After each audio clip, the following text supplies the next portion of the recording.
So in the last few years, looks maxing and the idea of trying to improve your looks as much as possible has become more and more popular as guys realize that looks and physical presentation matters a lot in a world that is highly visual and superficial in a lot of ways. I've also made videos on how you can improve your appearance, and I'm a believer that every guy should work on his appearance and presentation to put the best version of himself forward. But there's also a problem I'm seeing develop, and that is the dark side of all this focus on looks and the negatives that can come along with it. And it's reached a point where I believe that some guys are actually ending up in a worse position than the one they started off in. The first problem here is what the implications of looks maxing is supposed to do for you. I think we can all agree that the general idea of looks maxing is to make yourself as attractive as you can in order to put yourself in a better position to attract women, feel more confident, make more friends, etc. And in an even more simplistic definition, the idea is that by becoming more attractive, you will get more good things essentially. Now, the issue with this premise is not that it isn't true. You will definitely increase your chances of success with women and in social situations in general by being physically attractive. Because let's face it, women and people in general just like having other attractive people around.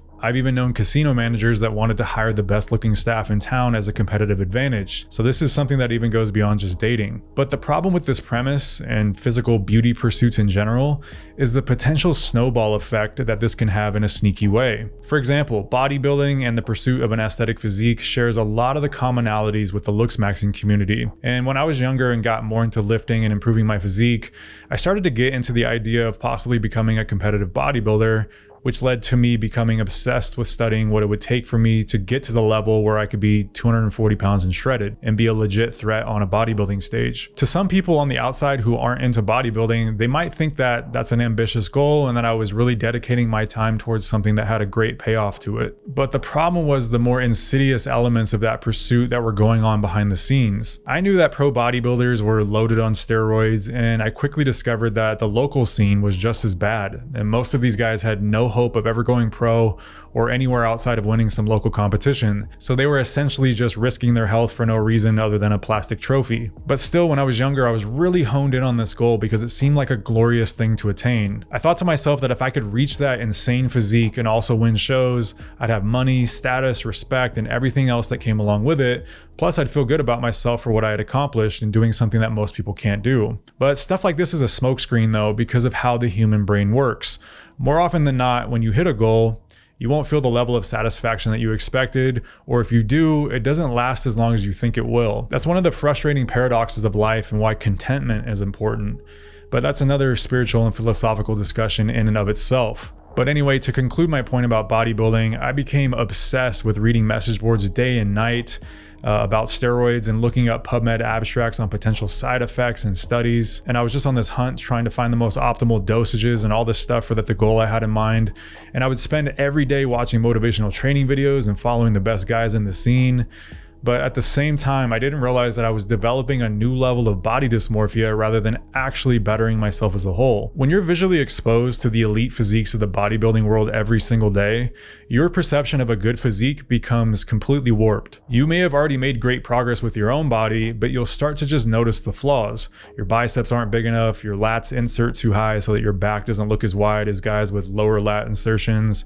You aren't lean enough year round and your quad sweep isn't where you want it to be. And outside of being judged in a competition, it's literally just a bunch of stuff that literally nobody cares about except for you. And if you don't control things, it turns into this nitpicky, weird obsession where you're never good enough and you're definitely never happy. And some guys will spin that into a good thing with like motivational taglines about how satisfaction is the enemy of excellence and to always strive for more and all of this. But what once started out as a positive pursuit to better yourself and your health can morph into a self-destructive path that leaves you in a worse place than you were before. And as a side note, looking back, I'm glad I never went down that path because steroids to me are just one of the biggest wastes of time and biggest risks to your health. You essentially just put on this Superman suit for a temporary look, and then when you take the suit off or you stop the steroids, eventually it just fades away. But the health risks and the lasting effects can definitely stay. But to bring all of this back to looks maxing, if you can't recognize the parallels already, the looks maxing pursuit is very similar. It can start off as this pursuit to better yourself, and there's a lot of great benefits to be had. But if it begins to snowball, it turns into this weird obsession with watching stupid videos where guys analyze other men's faces and the distance between their eyes and the amount of nostril show that they have from the front.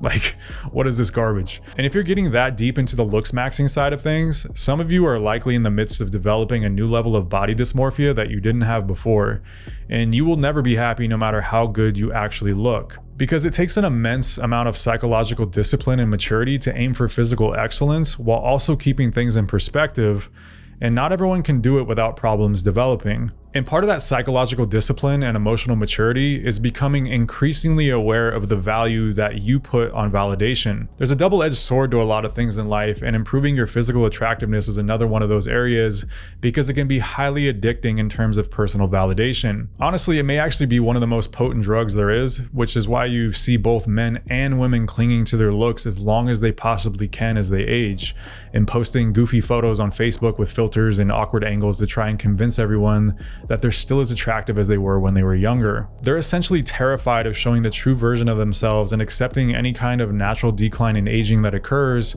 because that former validation felt so good that they need another hit of that drug over and over again, and it's hard to let it go. If you get to a point where you improve your appearance to a point where girls are basically drooling over you, you'll get a dopamine hit that will be highly intoxicating, and especially if it happens over and over again. Again, it takes a high level of psychological discipline and emotional maturity to be able to separate yourself from those validating comments and not allow it to get your mind addicted to seeking more of it. So what can tend to happen instead with an overemphasis on looks maxing and developing an obsession is that you begin to shift to a validation model that is more reliant on external validation rather than internal validation. You start to care more about those dopamine hits from others and being validated by outside sources all the time, which makes you inherently more fragile rather than a stronger version of yourself, which again creates a new problem that you didn't have before you started all of this. What once started as a self-improvement pursuit has now turned into something that may actually be a net negative, because now you've developed a greater degree of insecurity than you had before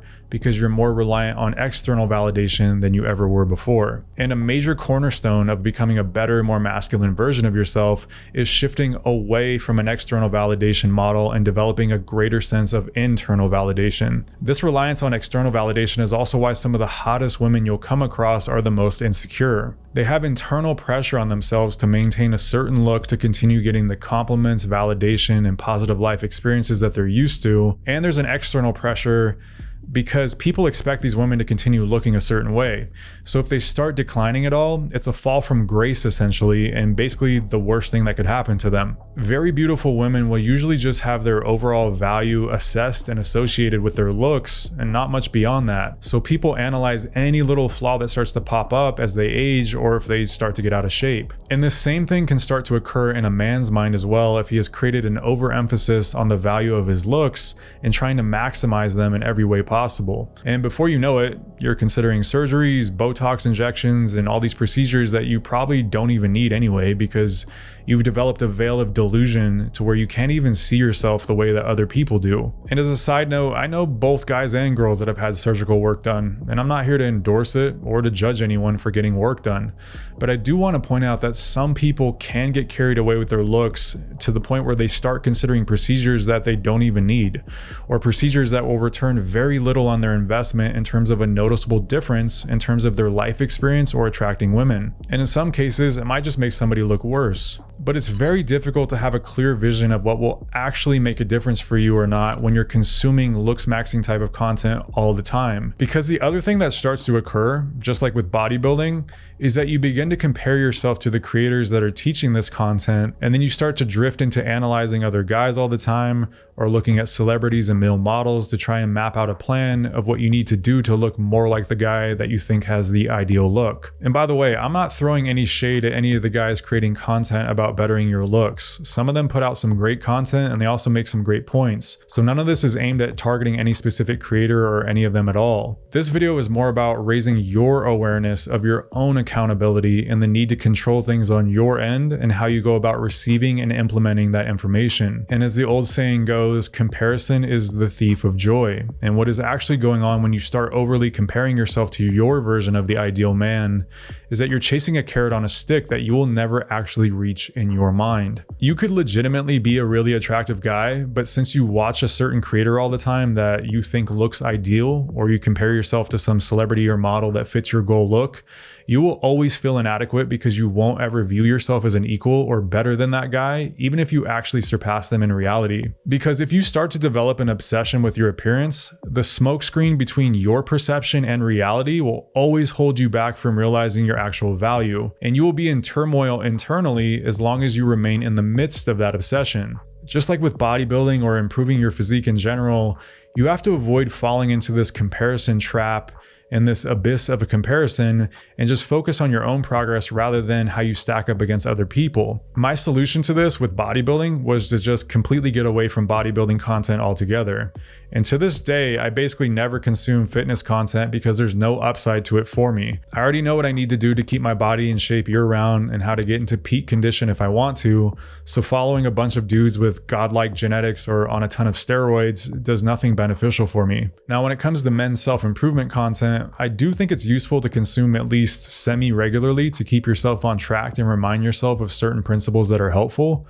But anything that is heavily reliant on external validation should always be handled with caution, in my opinion, and low exposure overall. You want to gather the information, implement it, create a sustainable routine to maintain your changes, and then occasionally test new methods to see what works best for you, but then go live life off the internet. There's a balance, and you should be happy with the improvements that you make, even if they're small, but you also have to still be realistic with yourself and if you're putting in the full effort or not, so that you're not lying to yourself. The other problem that stems from this is automatically correlating rejections and perceived failures as being a result of your looks, or more specifically, what you think you're lacking. So for example, as you increasingly place emphasis on looks more and more, you will start to associate successes and failures with factors that are image-based, and you will miss the bigger picture of how attraction is a holistic process that has a lot of intangibles to it. And trust me, I do believe that being physically attractive is extremely potent when it comes to sparking attraction with a woman. But you also have to keep in mind that attraction is sparked not only by the physical, but by your demeanor, the way you carry yourself, your body language, your behavior, the tonality of your voice, eye contact. There's a lot that goes into it. There's a lot of things that can spark or kill attraction with a woman, but when you overconsume certain philosophies online that put too much emphasis on one aspect over another, you start to attribute wins and losses to the wrong elements. If you get rejected by a few girls, you'll start to wonder what you can improve with your looks so that that doesn't happen anymore. Or maybe if you just change this one thing with your appearance, then that will be the difference maker. And that could be right, but it also could be very wrong. And the opposite can happen too, where guys that think game is the only thing that matters will ignore the fact that their appearance and presentation is just bad. But when it comes to looks and associating outcomes, in reality, you may already be a good looking dude, and the actual problem is that you just bore everyone to tears because you never practice socializing, or you suck at escalating once you have a girl attracted. And just emphasizing more on your looks is essentially spinning your wheels in place and getting nowhere. It's not the highest point of leverage for you. And I'm sure you've probably heard of the Pareto principle in some way or another. But if you haven't, it's a concept that basically suggests that 80% of effects come from 20% of the causes. It's basically a concept of leverage. And an example of this would be with YouTube. So if you posted 10 videos, but 2 of those videos took off and they went viral and they earned you the majority of your subscribers, those couple of videos would make up the majority of your results. So bringing this back to improving your looks and applying the Pareto principle, the idea is that a few key actions can lead to the most significant improvements in your appearance and the results that you're looking for, like attracting more women. So for example, focusing on the basics like a consistent, solid grooming routine, taking good care of your skin and teeth, consistent quality haircuts, and having a solid understanding of style and fashion and staying in good athletic shape could dramatically enhance how you look and give you the bulk of your results, rather than obsessing over minute details like the exact shape of your jawline or the symmetry of your facial features in comparison to the golden ratio or whatever. And investing more and more time and effort into enhancing your looks will just hit a point of diminishing returns, and you'll be limited by your genetics and just the amount of things that are left for you to do. So you get to this point to where the more you try to perfect your appearance beyond the basic essentials, the less noticeable improvements you'll see. An easy example of this is the gym. A few hours at the gym each week is all you need to build an attractive physique, and doubling that time spent in the gym won't necessarily mean you'll look twice as good. The extra effort doesn't pay off as much as the initial efforts did. So the Pareto principle is a reminder to focus on the most impactful ways to improve your appearance without getting lost in the pursuit of perfection or succumbing to ideals that you can't reach anyway, which can lead to a lot of mental stress and possibly a really bad case of body dysmorphia. And it may not even be the area that will get you the most results at this point anyway. You might need a lot more work socially than you do with your looks, which is common. It takes a lot longer to become truly good socially than it does to make improvements to your appearance. So you have to find that balance between effort and impact. And once again, I am not discouraging pursuing excellence or ignoring what needs to be improved. I'm a firm believer that guys should absolutely be putting effort into doing the best they can with their looks and their presentation, and that it is an extremely potent factor in attracting women, and I will always stand by that. But you have to remain lucid and balanced with your perspective to prevent ending up in a place where you're actually just worse off than where you started. Remember that the whole point of all of this is to better your life and reduce the amount of problems that you have, not create more of them. Anyway, check out some of the free resources that I have down in the description below. And before you go, make sure you watch this video next, and I will see you in the next one.